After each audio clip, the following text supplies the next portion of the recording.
नमस्कार फ्रेंड्स, हानवीज ब्लॉगमध्ये तुमचं मनापासून स्वागत. तर आज ना मी काहीतरी असं छान चटपटीत आणि तिखट असं बनवणार आहे. तर मग चला आपण आजच्या आपली जी रेसिपी आहे ती आपण सुरुवात करूया. तर मी आज इथे बनवणार आहे नवीन पद्धतीमध्ये एकदम छान अशा तिखट आणि चटपटीत मसाला शेवया आपण आज बघणार आहोत. तर सर्वात आधी मी ते 2 कांदे जे आहेत ते कट करून घेतलेले आहेत बारीक. त्याच्यानंतर मी 3-4 पाकळ्या लसणाच्या बारीक कट करून घेतल्या आहेत. त्याच्यानंतर साधारण मी 1 टमॅटो इथे घेणार आहे. त्याच्यानंतर कढई तापल्यानंतर त्याच्यामध्ये मी साधारण 3 चमचे तेल टाकणार आहे. तुम्ही व्हिडिओमध्ये बघू शकतात. त्याच्यानंतर आपलं तेल छान असं तापून झालेलं आहे. नंतर मी याच्यामध्ये साधारण अर्धा चमचाभर मी याच्यामध्ये मोहरी घालणार आहे. मोहरी चांगली आपली तडकल्यानंतर त्याच्यामध्ये मी अर्धा चमचाभर असं जिरं घालणार आहे. तुम्ही व्हिडिओमध्ये बघू शकतात. तर आपलं जिरं इथे टाकून झाल्यानंतर थोडंसं 3 ते 4 पाने आपण कढीपत्त्याची इथं घालायची आहे. याच्याने खूप छान अशी चव येते याला. त्याच्यानंतर बारीक कट केलेला मी इथे लसूण घालणार आहे. त्याच्यानंतर आपला कांदा जो बारीक कट केलेला होता तोही मी इथे घालणार आहे. तर कांदा असा छान असा थोडासा असा लालसर होईपर्यंत तेलामध्ये फ्राय करून घ्यायचा आहे. मीडियम फ्लेमवरच फ्राय करायचा आहे हा कांदा आपल्याला. इथे तुम्ही बघू शकता. त्याच्यानंतर मी कट केलेला टमॅटो याच्यामध्ये घालणार आहे. तर टमॅटोसुद्धा आपण छान असा मऊ होईपर्यंत याच्यामध्ये ना फ्राय करून घ्यायचा आहे. त्याच्यानंतर मी इथे साधारण 1 बाऊलभर ना शेवया घेतलेल्या आहेत. तर मी इथे या ज्या शेवया आहेत त्या 2 जणांसाठी बनवणार आहे. तुम्ही तुमच्या प्रमाणानुसार या शेवया इथे घेऊ शकतात.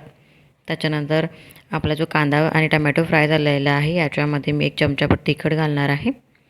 अर्धा चमचाभर मी इथे हळद पावडर टाकणार आहे. आणि मेन म्हणजे असं की जो मॅगी मसाला आहे तो सर्वांच्याच आवडीचा असतो. तर मी इथे साधारण थोडासा याच्यामध्ये मॅगी मसालाही घालणार आहे. त्याच्याने खूप छान चव येते. तुम्ही एकदा नक्की ट्राय करून बघा. हे खूपच अगदी अप्रतिम अशी चव येते या मसाल्याने. तर मग आपला मसाल्याला छान असं तेल सुटल्यानंतर त्याच्यामध्ये मी थोडासा टमॅटो केचपही घालणार आहे. त्याच्यानंतर आता आपल्याला या मसाल्याला छान असं तेल सुटल्यानंतर मी त्याच्यामध्ये गरजेनुसार ना पाणी घालणार आहे. तर मग हे पाणी घातल्यानंतर ना याच्यामध्ये मी थोडंसं बारीक कट केलेलं कोथिंबीरही घालणार आहे. तुम्ही इथे बघू शकतात. त्याच्यानंतर मी या आपल्या ज्या फोडणीचं जे पाणी आहे त्याच्यामध्ये चवीनुसार मीठ घालायचं आहे. साधारण मी 1 चमचाभर इथे मीठ घातलेलं आहे.